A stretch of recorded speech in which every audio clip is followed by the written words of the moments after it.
Welcome back, everybody. I'm Sean LaFlock, and I'm with Scotty Hagnes. This is Conversations, Fitness, Wellness, and Longevity. Scott, how's it going, man? Hey, going good out here. Enjoying the summer. Aha! Our weekly speak about the weather in Portland is definitely necessary. What's the weather up there, Scott? It's actually cloudy, kind of beach fog type thing today, even though we're 100 miles inland. It's been pretty nice though. We've definitely had a much cooler summer than usual. Oh, Um, wow, that's but pretty it's been interesting. dry. Yeah, we've actually been What about you? we've been unseasonably dry, but we've started getting the rain again. Usually the summers you get late afternoon thunderstorms every single day, which kind of alleviates some of that heat.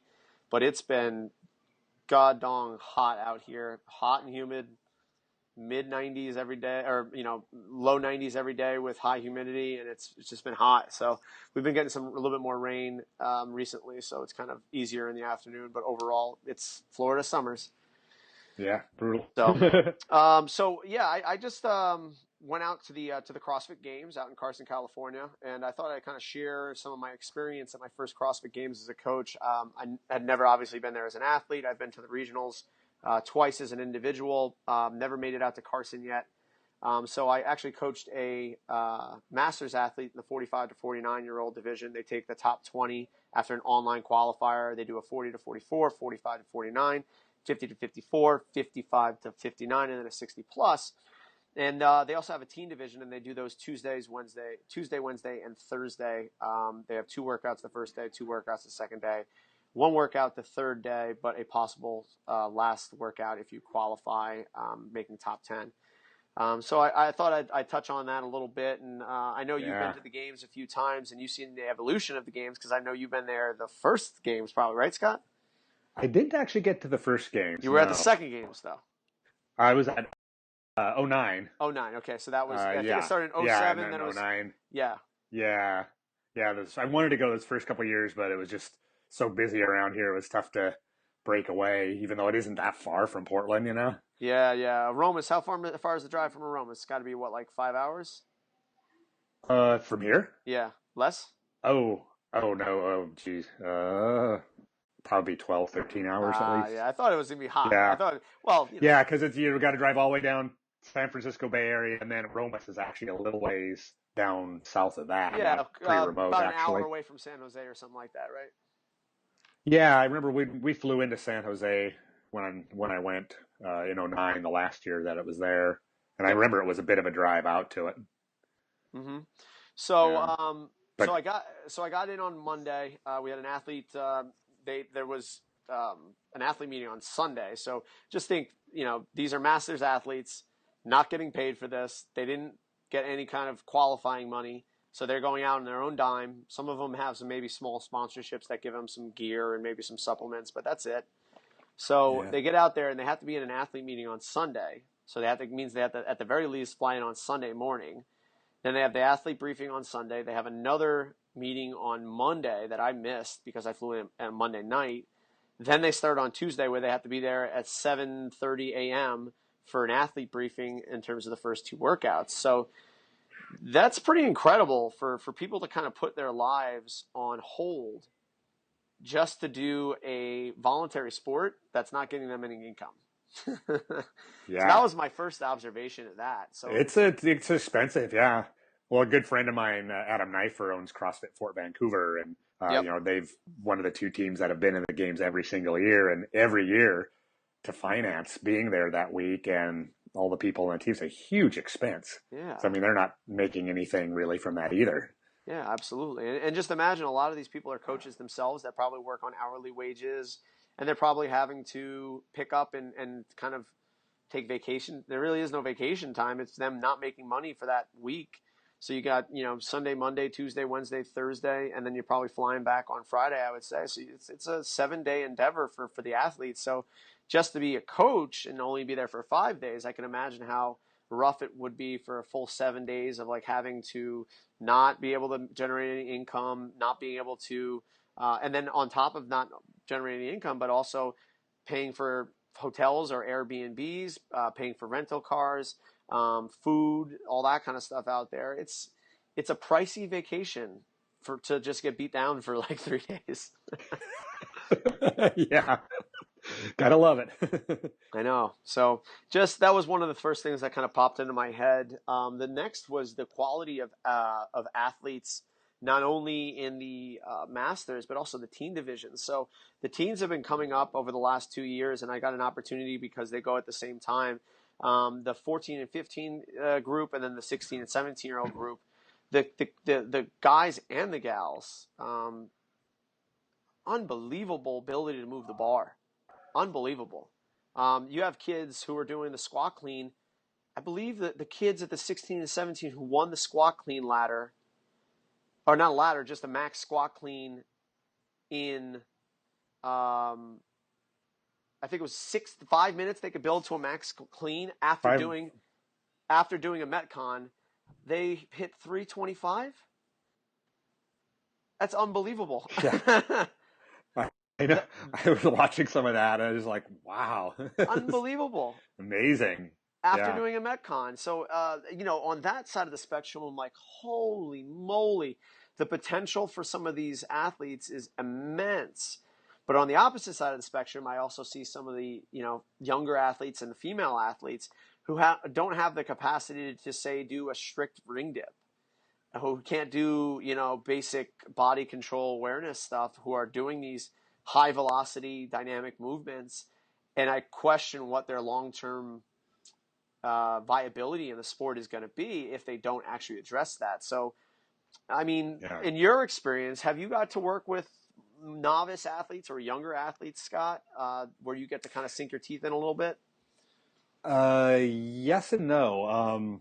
I do work with some kids. I actually have some that I'm working with right now, but not any that for the sport of CrossFit specifically. Mm-hmm. I've worked with numerous masters athletes and open division folks, but no really younger kids. Actually, one of my side niches, I work with professional ballet dancers, and I've got a couple of kind of young prodigies that are really highly regarded that I'm working with now, just building basic strength, body control, beyond what they do in dance. Mm-hmm. And then folks from traditional sports too. Youth athletics, regardless if you're doing CrossFit or you're doing ballet or any other kind of recreational sport, I imagine that there are demands on the youth athletes. So what are some of the areas that you kind of focus on when it comes to a youth athlete? It really comes back to the same things of just mastering core control, stability, looking at what they need. But I with time, I've worked to build kind of progressions I put folks through, and they're really not a lot different. I don't load them. Obviously they can be loaded, as you see at the games. Like with the dancers, we do goblet squats and a lot of body weight exercises, but at that age, I'm not necessarily putting a real heavy barbell in their hands yet. Mm-hmm. What age are we talking about, you think? Well, this was like the boy, one is 13, and then there's a girl that's older. I could definitely, 17, I guess. So I, definitely could load there, Yep. and we will move that direction for sure. Mm-hmm. Now that we're kind of getting in like 9 months in or so, they've got Yep. pretty good control and stability and everything built. So I would say, I've seen, there's coordinating, my wife who coached here for many years kind of had more of a specialty with younger folks. And I know mm-hmm. that as those growth spurts and the coordination challenge, it can really be something, where the coordination will just seem to go. And so it can be some of the trickiest things to deal with, and then it'll come back. So I haven't hit any of those, but I remember watching and noticing things like that. I was like that kind of that dumb 13-year-old boy stage, where oh yeah, like it's like a newborn foal. Yeah, it's like you revert to being about as smart as you were at 2 for a little while. Yep. Their arms are too long. They're too skinny. They can barely keep their head up. You know what I mean? Yeah. Exactly. Yeah, the floppy head. Yeah, and it's actually, you see some commonalities amongst those youth athletes. One of them being, like you said, that complete lack of core control is one of them, and not being able to not be kyphotic, but also be able to stay stable and upright. Yeah. This area up here is completely core. Yeah, that's really, I think, any younger people tend to have less developed core control. I think that, is one thing that makes it somewhat easier to work with some older folks, even though they have the mileage, is that they at least grew up at a time where they were very physical and were able to develop and retain some of that, I think. Yeah, that's actually a good point. Like even PE class, say 30 years ago, was actually physical education. It taught you how to move your body. You climbed the rope. You did the max pull-up test and that kind of stuff. I have no Yeah, idea. I have no idea what goes on in PE nowadays. They like sit under a blanket and like have like a conversation. I don't know what, you yeah. know. We were crawling around, we were rolling around, we were doing all sorts of stuff when I was a kid. I have no idea what they're doing. And some schools Yeah. just take PE out They altogether. don't even have it. Yeah, Yeah. exactly. And I think, I think we're both in agreement. We have no argument here that that is a complete, injustice to our youth, because we create, sedentary people, and we have an inability to use your body um, in a very functional way. I guess the best way I would say it would be. So, Yeah.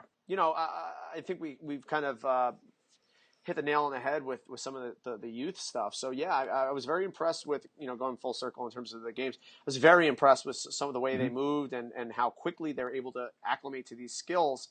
Obviously, because they're very new to it and they can use their bodies well, they don't have compensation patterns already. But I do think that that's going to be a red flag coming in the Yeah. future if they don't build the basic capacity to hold positions, positional strength, especially for the female side. We're going to have a lot of issues in the long term. And then the other side of it was, on the Masters end, was how well and how represented the coaching was for just Masters athletes. These athletes are really taking it seriously, and it's awesome. I really really appreciate the fact that people are, even though it really is for nothing but pride and or in the feeling of accomplishment, that they have their own coaches, that they warm up properly, that they cool down properly, that they're doing nutritional protocols. They're really taking it seriously. And I was really, it made me feel good because it shows that this thing is being taken seriously, and that, it's not everybody who thinks it's a real thing, but there are people who really do take it seriously and who appreciate it. And it's really cool to see. I thought that was something that was, that I took home with me. Yeah, that's definitely a cool evolution. Yeah, I mean, if you just look at what the masters athletes these days at the top are capable of doing, it's just ridiculous. The level just keeps going up and up and up, Yeah. and so it makes sense that they would be doing the same things that everyone else is doing. Yeah. Coaching and recovery protocols and very intelligent training and et Yep. cetera. And And then, and frankly, a lot of them probably are in a position financially to afford that maybe better in some ways than some of the younger competitors. yeah, and just thinking about it, so before CrossFit, I was doing triathlon, which is mostly an age group sport. There's an elite level, and in any, like, say Ironman, there's probably about 5% of the population who does an Ironman is probably an elite level, but 95% of the people who do Ironmans are amateur age group athletes. So I love the fact that people are coming in, they're working hard, they have some ability, they can't make this full time, or they're older and they can't compete on that level where they're competing for prize money, etc. I think it's really Kind of really, lost you here. I'm not sure.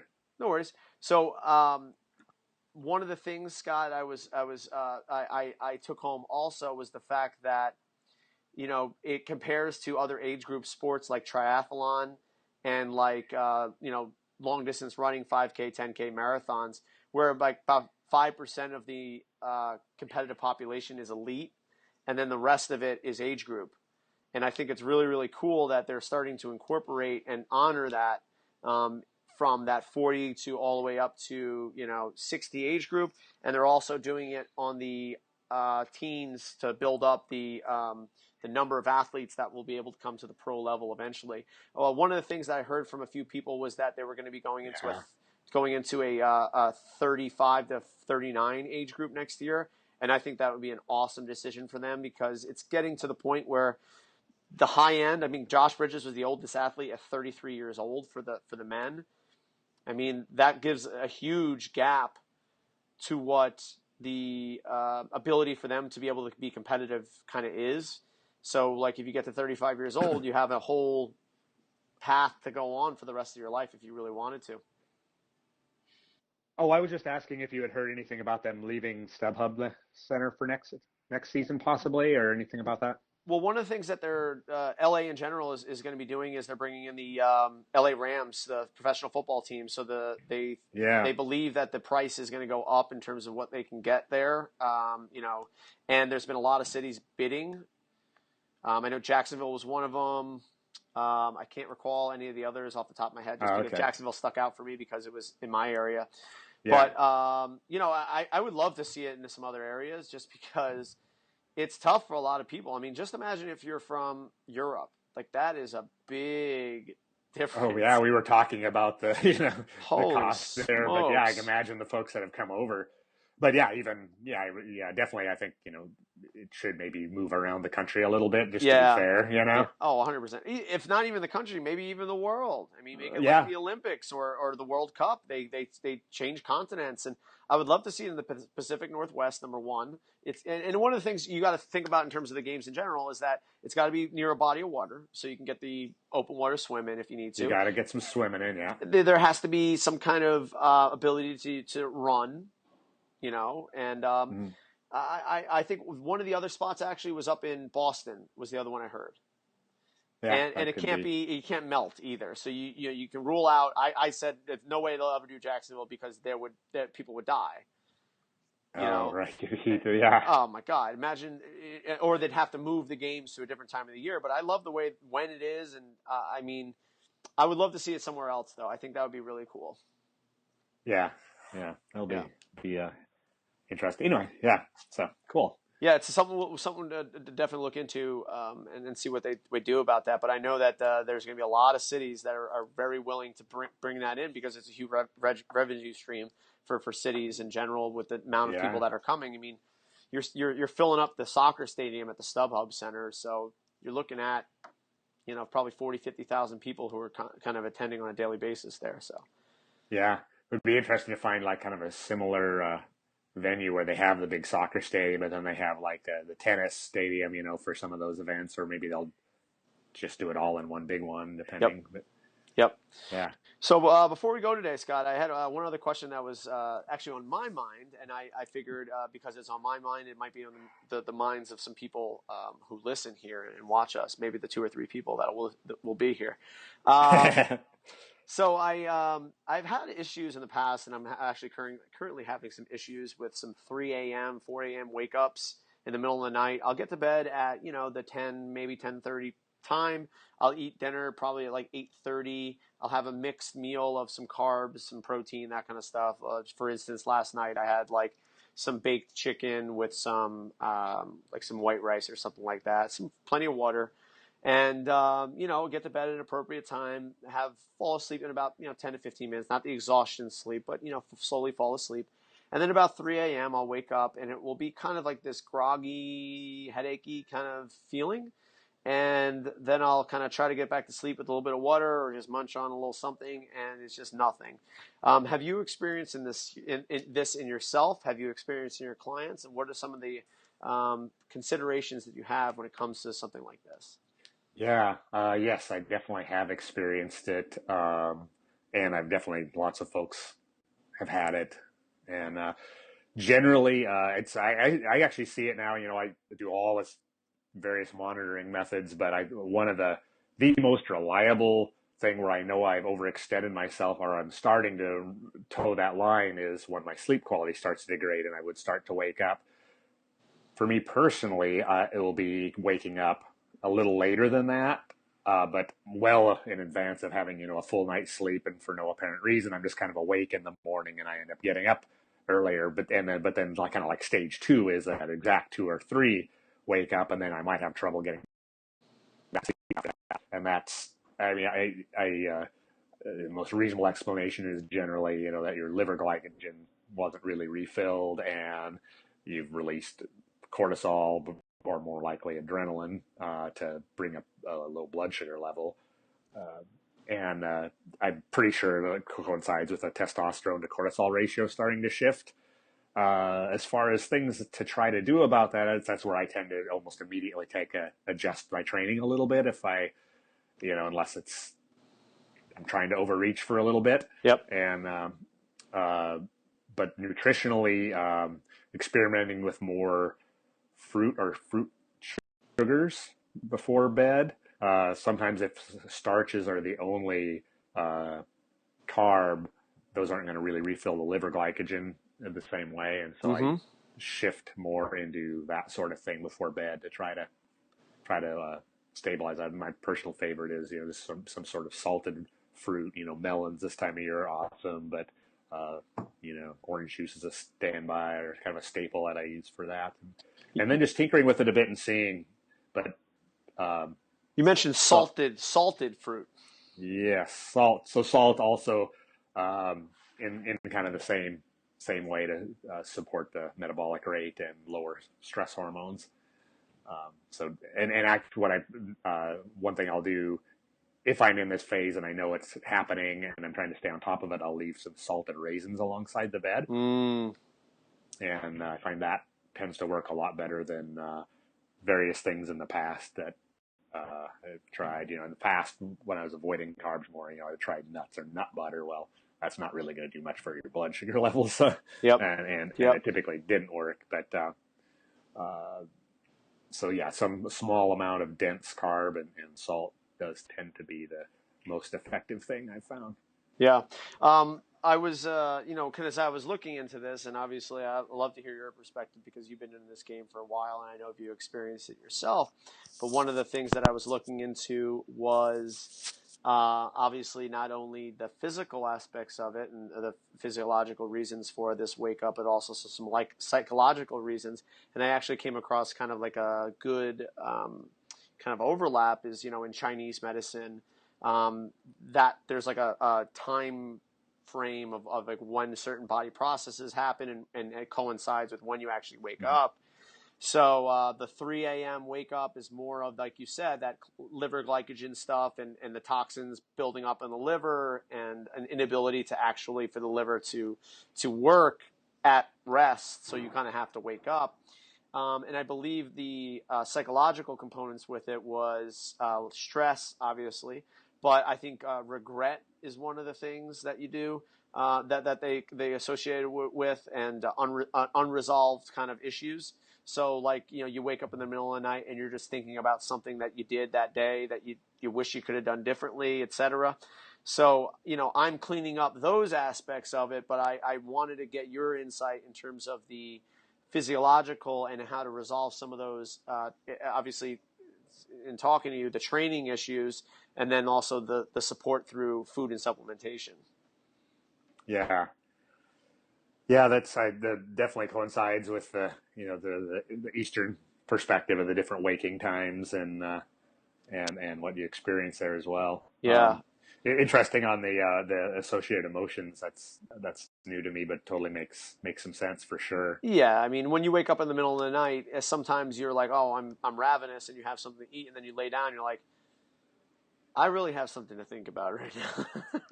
and then Yeah, that's the reason why you can't necessarily fall back asleep. You've resolved the physiological stuff, but the psychological stuff is still sitting there. So it always makes me yeah, think, what's driving the cart here? Is it the psychological stuff that kind of stimulated you to wake up? Or is it the physiological things and then you happen to be thinking when you wake up? Because I know sometimes my wake ups will be preempted by a dream, like a very vivid dream. And oh yeah, so like, and then all of a sudden you're awake and you're like, oh shit, and you're like, and then you're like, all right, let me go get a snack and I'll just browse like a book or whatever. But there was definitely some psychological component to it as well as the physical stuff going on too. yeah, So yeah. Makes perfect sense. Yeah, I know. There's times that like my mind will switch to something on those wake ups, and then it is hard to go back to sleep. Other times, like my mind will stay relatively clear, and then yeah, usually it's like yeah, back and asleep. and it's sometimes difficult for people who have that kind of awareness that they don't actually manifest something to, oh no, what's wrong? I didn't resolve something, and all of a sudden then you're overthinking it instead of just saying, go have your salted raisins and go back to sleep. Yeah. I've definitely noticed recently over like this last year, the connection of training volume really has on that sleep quality Yeah. because, in working with my coach, he's kind of shifted into like a couple weeks of pretty heavy loading, and then it'll be like a full active recovery week or very, very deloaded week. Yeah. And we'll cycle through this sort of thing. And it's always time after time now, it's as you get through the loading block, the sleep quality starts to go. And as soon as you hit that deload, not at the first day or two, but the sleep gets really deep and I sleep in longer. And as I go through the big deload or active recovery and the cycle, I've seen it now enough times. It's clearly correlative and even, you know, obviously other stuff kicks in as well, but it definitely coincides perfectly with that. I Yeah. think in the past, I don't know if I ever deloaded or took off time enough to ever really notice it. And the Yeah, few times I exactly. would take fully off, it would be like a vacation. I'd be traveling, everything would be disrupted, so you'd blame it on that anyway. Yep. Yep. It's almost like you have to take a vacation when you're home to really see if there's actually something to compare it to. Um, Yeah. so yeah, yeah, absolutely. I think that's a really, really cool recommendation, and I'll give it a shot. And you know, hit the liver glycogen stuff because this week is a deload week for me, so the volume isn't quite as high. Though I'm coaching, it's hot. You know, Yeah. There's a lot going on. there's a lot going on there, but I think Yeah. that's something I'll definitely hammer in over the next couple of weeks and see if there's a significant change there. And I'll know after like a day or two, like this is working or this is not working kind of deal, just because I've been Yeah. doing this for so long. So, all right, Yeah. That's a nice thing is you get really tuned in over time and can really exactly. Yeah, when feel you the wake up, you're difference. like, wow, that was a good night's sleep. So, cool. All Yeah. right, so I think that's all for today. There, Scott. You got anything else?